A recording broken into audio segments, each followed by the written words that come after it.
So, continue lang natin yung discussion about sa ating refrigerant pipe. So, basahin ko lang ulit yung problem.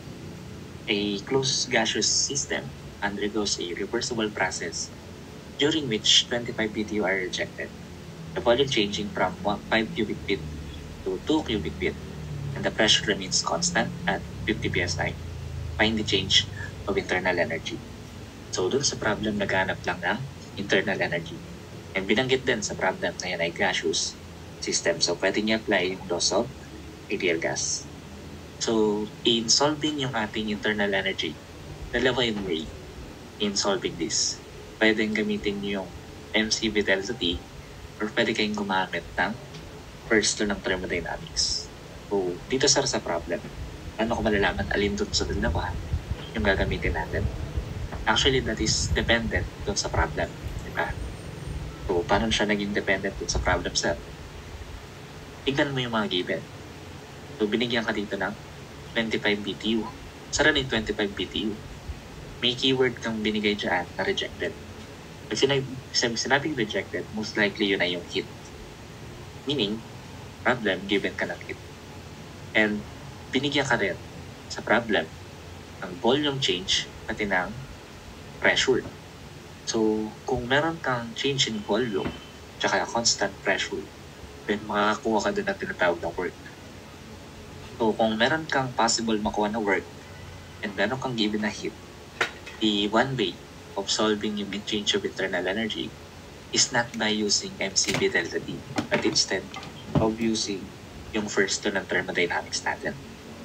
And yung energy balance nga natin for a particular closed system, lalo na pag naghanap ng internal energy, is yung Q equals delta U plus yung work. Yan yung heat balance natin or yung energy balance natin for our particular closed system. So dun sa problem, dahil nga binanggit rejected, so i-expect natin yung Q mo, yung heat ay negative. So negative BTU. So yung work, isosolve pa natin. Kanina, binanggit lang natin na pwede kang makakuha pero hindi pa binigay exactly yung work. So isosolve pa natin yan. So in solving yung work, we need to consider yung process. Sir, sabi naman, constant pressure. Ang constant pressure for the work ng non-flow system is pressure times change in volume. Or that's P times B2 minus B1. So ngayon, sa rin problem, binigyan ka ng pressure, that's 50 psi. Then yung volume, that is 5 feet to 2 cubic feet. So, isasubtract lang natin. So, direct sum, that is 50 times 144 times 2 minus 5. Kasi bakit meron 144? Kung ganun ulit, katulad nung reasoning natin sa mga previous na discussion, pag may PSI ka, that's pounds per square inches. So to cancel out that square inches, you multiply by 144 kasi ang conversion natin ng square foot ay 144 to square inches. So that's basically 12 square. So matitira pang per square foot. Pag tinanggal mo naman yung dalawang heat, magiging foot pound na. Kasi ang unit natin, BTU, di ba? So kung BTU ang unit, then we need to convert pa yung foot pound to BTU. The conversion nun is 778. In that way, cancel out na yung foot pound natin. Ang unit na makuha na natin ay BTU. But that's only for work. Anyway, computein muna natin. So bale, meron tayo dito 50 times 144 times 2 minus 5. Then this is divided by 778. So press lang natin equals and press F3. Makukuha natin yung value ng work natin. That is negative 27.76 BTU. Sir, meron tayong work pero hindi pa yun yung pinapahanap. Pinapahanap sa atin ay yung change of internal energy, delta U. So substitute lang natin dito yung mga values. So yung Q is negative 25. Yung work is negative 27.76. Then pwede na natin makuha yung value ng delta U natin. So from this, substitute lang natin. Actually, pag ilalagay mo yung yung work non-flow natin, pwede mo na lang yan i-answer, di ba? Tapos, i-shift solve na natin. Pag shift solve, makukuha na natin yung sagot ng delta U. So delta U is 2.76 BTU. From the choices, yan yung letter B.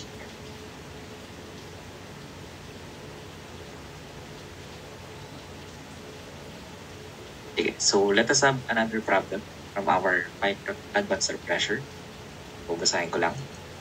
Assume 8 pound of substance receive 240 BTU of heat at constant volume and undergo a temperature change of 150 degree Fahrenheit.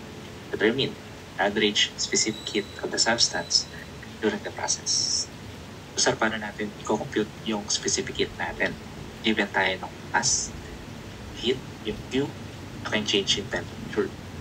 So basically, to solve this, we'll just recall yung constant, yung sensible heat natin, di ba? Kung laging tatandaan, kapag heat ang pinag-uusapan, dalawa lang yun. Sensible heat, tsaka latent heat. Pag may kinalaman sa temperature change, sensible yung i-recall. And since constant volume, edi yung specific heat mo na makukuha ay CB. Therefore, yung sensible heat is MC delta T, but constant volume kaya yung C mo naging CB. So Q is given 240 BTU. Mass is given, that's 8 pounds. Delta T is 150 degrees Fahrenheit. So basically, this is direct substitution. Kung unit na lalabas ay BTU per pound per degree Fahrenheit. So let us just get the value of CB. So that's 240. And equate lang natin yan. 8 pounds times CB times delta T na 150. So what we needed to do is to simply solve this. Press natin yung equals. So makukuha na natin yung value ng specific heat natin. So that is 0.2 BTU per pound degree Fahrenheit. And from the choices, yan yung letter D.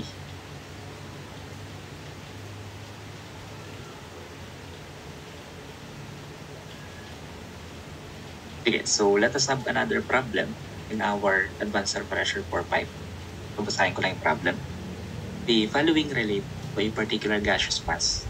PB equals 95 T, H equals 120 plus 0.60, where these units obtained in PSM. So yung volume natin is in cubic feet per pound. Temperature is in degree Rankine and H equals in BTU per pound. If the specific heats are temperature dependent only, find CP and CB. So naghanap ng CP and CB. So ngayon, sir, paano natin ito solve? And given tayo ng mga equation dito. So our solution will be dependent dun sa definitions ng CP and CB. So by definition, ang CP natin is equivalent sa first derivative ng enthalpy natin with respect sa temperature. So what this means is, kung given tayo na equation ng enthalpy, i-derivative lang natin yun to get the CP, yung specific heat at constant pressure. So sir, yung given na enthalpy is 120 plus 0.60. So derivative lang natin yun with respect sa temperature. I know, all of us naman ay aware paano mag-derivative. The derivative ng constant is 0. So walang matitira dito. At the derivative of 0.60 is 0.6. So therefore, yung CP na makukuha natin is 0.6 BTU per pound degree Rankine. And from the choices, pwede na natin makita alin yung isa sa mga possible answer. So dalawa yung naging 0.6. So that's the reason why kailangan pa natin i-compute yung CP natin. But if we have an idea regarding CP, CB, and R, then actually kahit yan lang yung makompute natin, alam na natin yung makukuha natin sagot dapat. So sa thermodynamics, alam natin ang CP, siya yung pinakamalaki between the three. Between CP, CB, and R, ang pinakamalaki lagi doon ay CP. So kung 0.6 na yung sagot mo sa CP, edi dapat yung CB mo mas mababa. So therefore, kung familiar kayo sa idea na yun, even without solving yung CB, masasolve na 0.48 to. Makukuha nyo yung idea na yan ay 0.48 kahit hindi nyo isolve yung CB. Anyway, pakita lang din natin dito paano natin masasolve yung CB na yun. So by the way, ang units na to ay enthalpy, so BTU per pound. Tapos yung temperature na degree Rankine, kaya BTU per degree Rankine. So we will highlight this particular unit kasi later on, may ma-encounter tayo na ibang units, then we need to convert pa. which is when we solve yung CV. So CV is different. That is delta U with respect to delta T. Derivative natin yung internal energy kapag CV with respect to temperature. But we know that internal energy is enthalpy minus PV. So sir, saan natin nakuha yung internal energy pwedeng palitan ng enthalpy minus PV? So galing yan dun sa enthalpy equals U plus PV. Diba? Dito sa thermodynamic definition natin ng enthalpy. Sa definition ng enthalpy. So kung kukunin mo yung internal energy, you need to subtract yung enthalpy sa PV. Ayan. So, pag meron na tayong ganito, ibig sabihin yan, i-derivative lang natin yung enthalpy, which is ito yun, 120 plus 0.60 minus dun sa 95T. Diba? So, magiging ganito yung equation natin. So, kung i-derivative lang naman pala yung mga T, edi kahit hindi na natin ito i-solve or hindi na natin i-calculate, diba? Actually, pwede nyo i-calculate to, but kung familiar naman tayo sa derivative ng constant zero, di zero na to, di ko na kailangan pansinin. Ito na lang. Kung familiar din naman tayo sa derivative ng x, edi simply write lang natin yung coefficients niya, diba? In any case, balik tayo dito. So, ito yung enthalpy. Ito yung PV natin. So, saan galing yung PV na 95T? Yung PV natin ng 95T ay ito yan. Diba? So, PV equals 95T. So, pinalitan natin yung pressure times volume. Saan ba't may 778? So, ito na yung part na kung saan importante yung tignan yung units. So, sabi sa problem, yung pressure ay naka-PSM. So, yung unit mo ng pressure dito naka-PSM. Then, at the same time, so this is pressure times volume. Ang volume naman, naka-foot pound. Cubic feet per pound. So therefore, magka-cancel out yung square feet tsaka dalawang square feet. So matitirang unit ay foot pound. So yung unit pala natin dito sa 95T ay foot pound. But ang unit mo dito sa enthalpy ay BTU per pound. So, para maging BTU per pound din yung 95T, you need to divide by conversion factor. And yung conversion factor nga natin is yung 772. And yung foot pound per BTU. And so, ito yung foot pound per BTU. So, therefore, this will cancel out yung units natin ng pound, saka isang feet na natira, and ang matitirang unit na BTU. So, that's BTU per pound. Pareho na dito sa H. So, from this, i-get lang natin yung derivative. Derivative ng 120, that is constant zero. Derivative ng 0.60, that is 0.6. Then derivative ng 95T over 778 with respect to temperature, that is 95 over 778. So, ganyan yung makukuha nating value. Sige, alisin lang natin po. So, natanggal naman na yan. So, that's 0.6 minus 95 over 778. Okay, so compute lang natin sa calculator to. Bali na rin tayo. This is 0.6 minus 95 over 77. So from this, makikita natin yung sagot for our CV is 0.47789, or that is basically yung 0.48 natin. Diba? So that's letter A. So, tulad nga nang nabanggit ko kanina, kahit hindi nyo siya isolve, diba, ng manually yung CV nyo, malalaman nyo naman na yun yung sagot since dapat mas mababa yung CV sa CP, diba? Kung mataas na yung CP 0.6, hindi na pwede maging 0.7 yung CV. In any case, yan yung ating answer, yung letter A.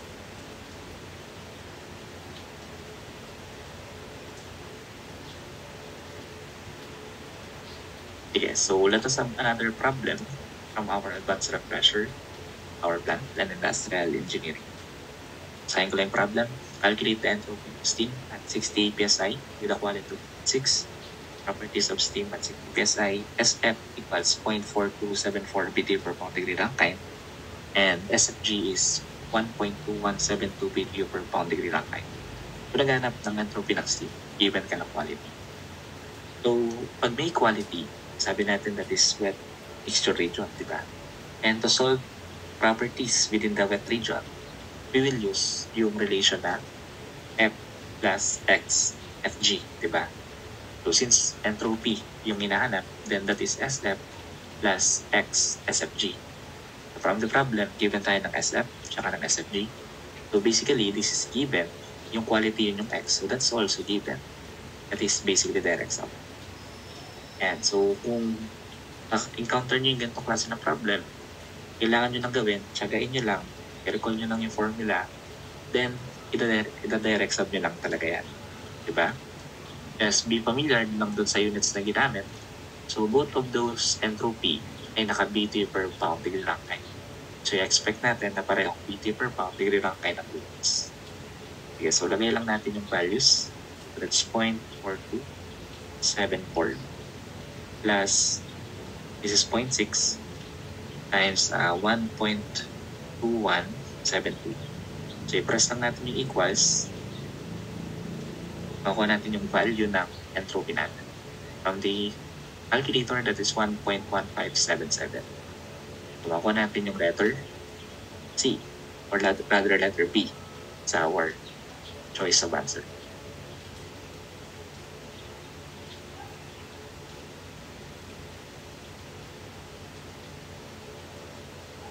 Okay, so another problem from our power and industrial plant engineering transfer pressure. Find the change in internal energy of 5-pound mass of oxygen when the temperature changes from 100 degrees Fahrenheit to 120 degrees Fahrenheit. So, given na tayo ng CV, that is 0.157 BTU per pound degree Rankine. So, sa ideal gas, pag naghanap ng change of internal energy, what we simply needed is yung formula ng ideal gas. And in any process, whatever the process ng ideal gas, yung change of internal energy is always the same. That is always delta U equals mCV delta T. Diba? May some principle related on this, which is yung tinatawag ng Joule's law. Diba? That the internal energy is dependent dun sa temperature ng gas. Okay, so in any case, dun sa problem, hinahanap lang naman itong change of internal energy given ka ng mass, that is 5 pounds. Yung CV is given then, 0.157. At yung change of temperature, isasubtract lang natin yung dalawa. So this is direct sum. Pag tinignan mo yung units, magka-cancel out yung pound mass, at yung degree Fahrenheit, tsaka yung Rankine. So sir, ba't magka-cancel out yung dalawang yun? Kasi pag meron kang difference ng temperature, yung Fahrenheit at Rankine will be the same. So matitirang unit dito ay BTU, di ba? Okay, so pindutin lang natin sa calculator yung values natin. So that's 5 times CB, that is 0.157. Then times the change of temperature, that is 120 minus yung 100. So pag meron na tayo nito, simply press equals. Para makuha yung decimal, simply press FD. So what we would get is 15.7 BTU. So from the choices, yun yung letter C.